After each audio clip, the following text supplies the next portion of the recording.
Hey guys, Roman here from Game Guides, and this is my updated performance and graphics optimization guide for Battlefield 6 Season 3.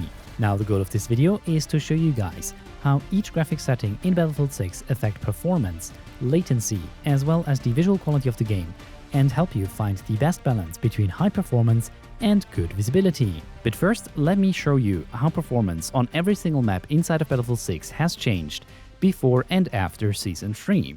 For this chart, I was going through every single map inside of Battlefield 6 to find the worst performing spot on the map and then benchmark that spot in Season 2 and then repeat the same measurements once Season 3 launched. Compared to last time when I made this plot, this is now actually showing exactly what you want to see. So the performance numbers that you see here are actual differences between Season 2 and Season 3. From this, we can see that almost every single map has actually seen a slight boost in performance between 3 to 5% when going to Season 3, with two notable exceptions. First of all, the averages of the Manhattan Bridge map remained pretty much identical, whereas the 1% lows saw a drastic reduction. For Eastwood, we have also seen a significant reduction in the 1% lows and a slight reduction in the average performance. The reason for this reduction in performance I will talk about later in this video. Also note that I didn't have any measurements for Contaminated and Hug and Tell Base because when I made the measurements for Season 2, those two maps were not available inside of Portal.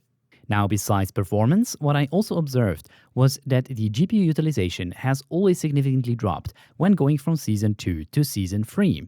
On screen, you can see the comparison on Manhattan Bridge, and as we saw from the benchmark before, performance remained roughly identical. However, memory consumption has decreased by almost 1 GB.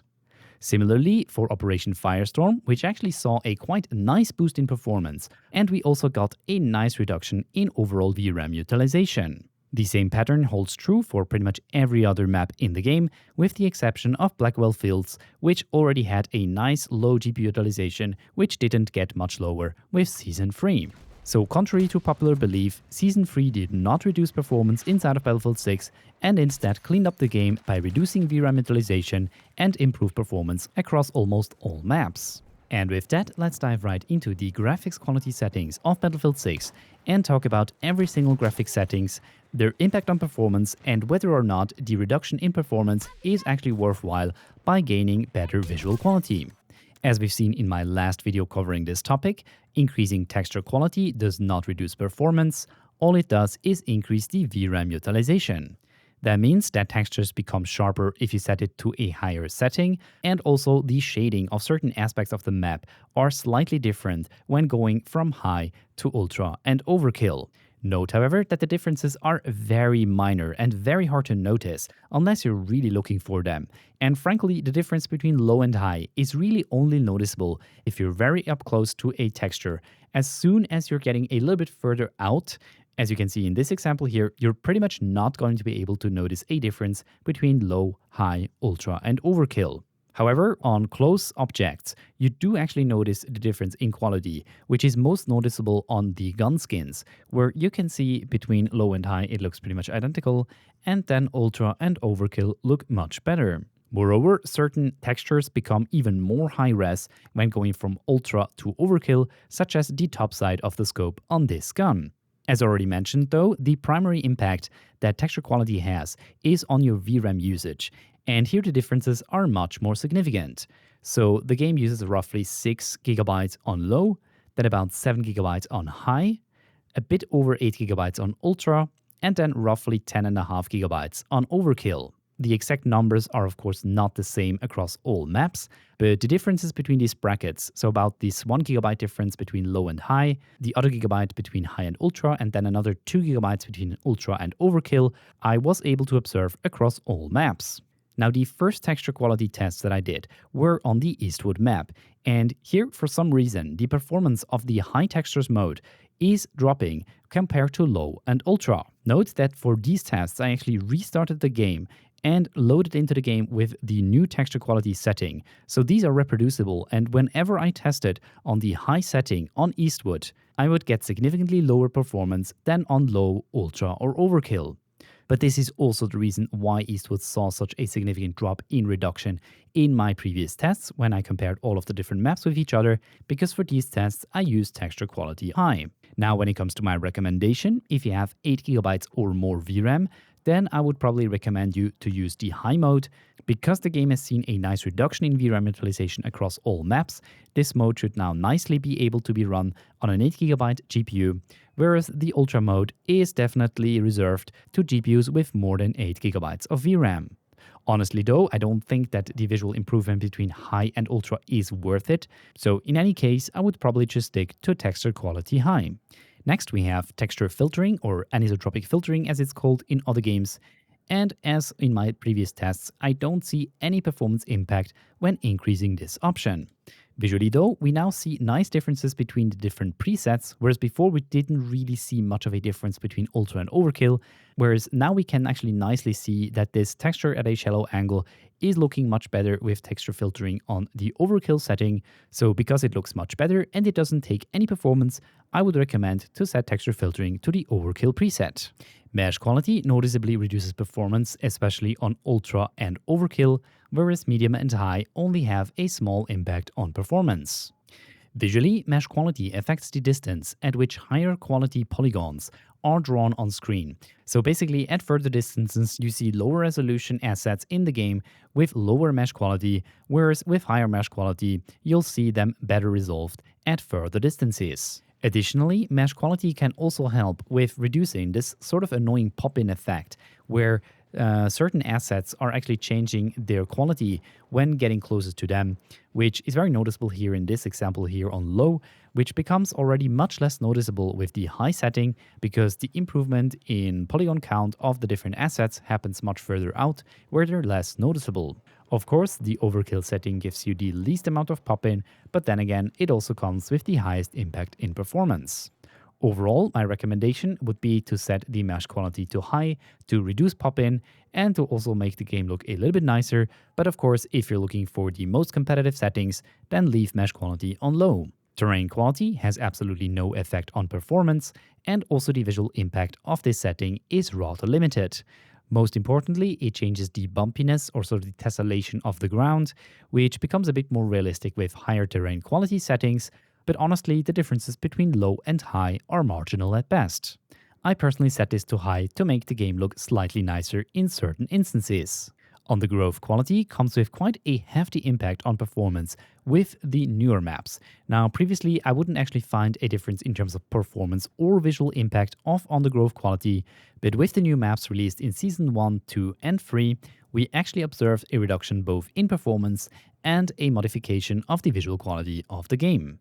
Essentially, the sort of grass or bushes on the ground become more numerous with higher settings, which in some situations can actually lead to occlusion of enemy players. So for instance, you could imagine someone below this tree here, which is nicely visible in the left-hand example, whereas on the right-hand side, you probably wouldn't see that person at all. While this was for the Eastwood map, we see the same behavior on the new Railway to Gummold map, where we have much more of these sort of poppy flower seeds and also more shrubs with the higher undergrowth quality settings. So because performance impact is quite significant and because you're getting a competitive disadvantage by having this set to a higher setting, I would recommend to leave undergrowth quality on low.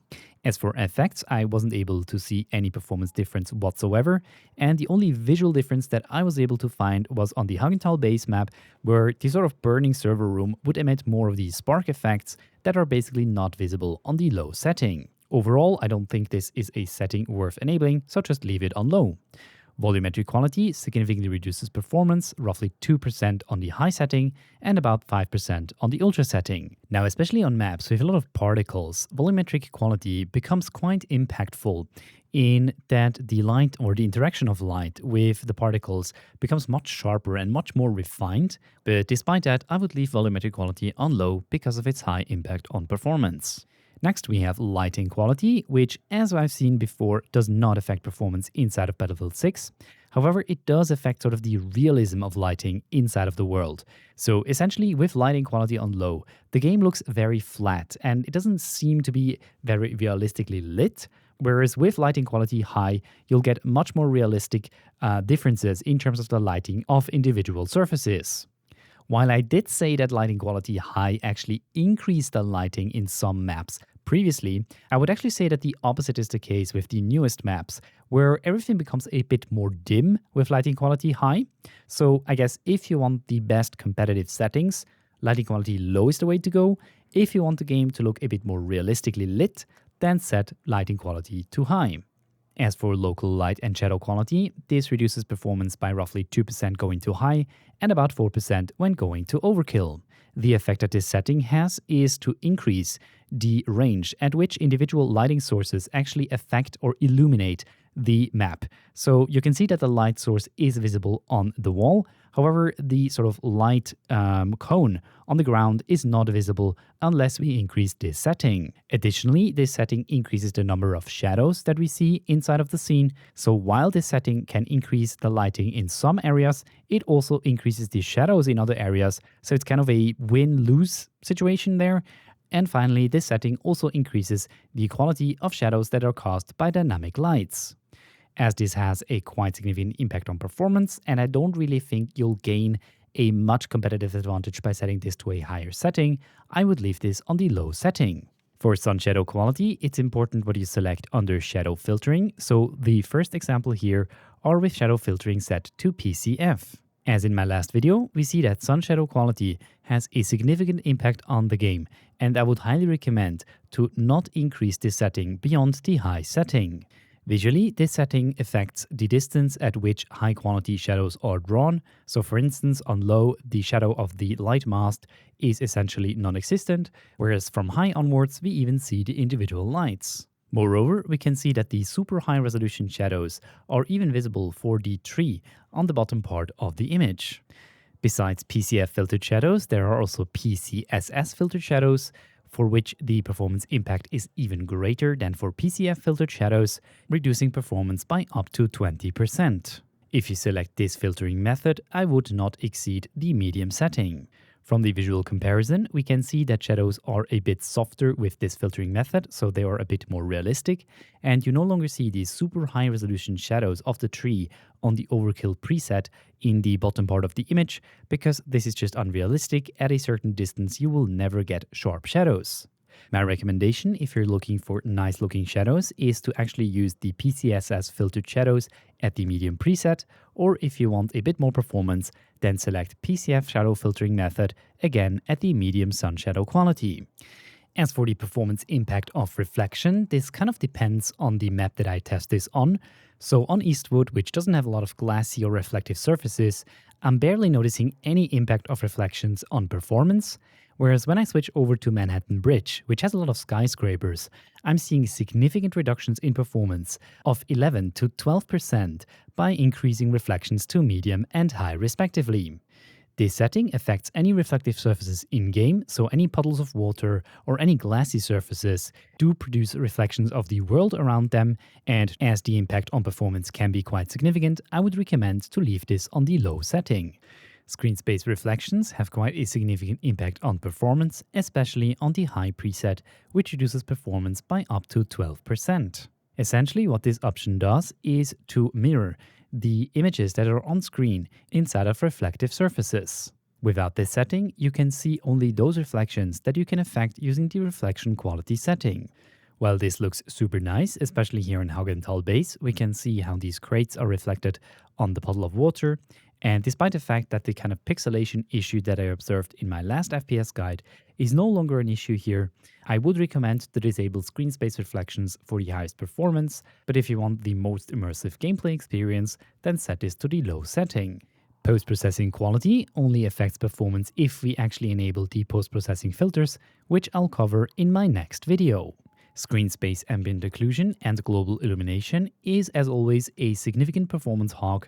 We reduce performance by roughly 7 to 8% with GTOA and 20 to 27% with SSGI. Visually, this option adds a lot of dynamic shadows around and under objects, making them look more grounded in the scene. The effect is more subtle with SSGI because it's more realistic, whereas with GTAO, it almost looks like every object has kind of a a stroke around it, so it kind of almost looks a bit more unrealistic with this option than without. And generally speaking, I always like to disable ambient occlusion because it is reducing performance that much, but also because dark corners can become even darker if objects are additionally adding shadows with ambient occlusions to them, which overall can negatively affect visibility. Finally, we have high fidelity objects amount, which honestly I'm not sure if it even applies to the multiplayer portion of Battlefield 6 or if this only affects the single player segment, as it doesn't affect performance. And just to make sure that you see all the enemy soldier animations as fluid and smooth as possible, I would keep this setting at the Ultra preset.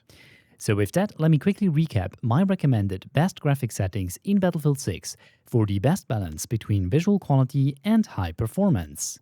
Texture quality on high, texture filtering on overkill, mesh quality and terrain quality on high, undergrowth quality, effects quality and volumetric quality all on low, lighting quality on high, the local light and shadow quality on low, sun shadow quality on medium, shadow filtering on PCF, reflection quality on low, screen space reflection disabled, post-processing quality on low, disable screen space ambient occlusion and global illumination, and set the high fidelity object amount to ultra. But that wraps it up for the general graphic settings inside of Battlefield 6.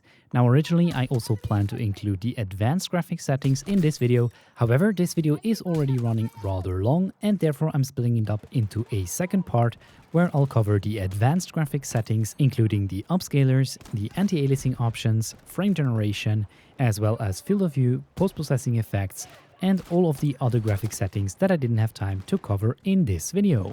Now if part 2 is already live, then I'll have it linked on screen right now. But until then, thank you guys so much for watching, have a wonderful day, and I'll see you guys in the next video.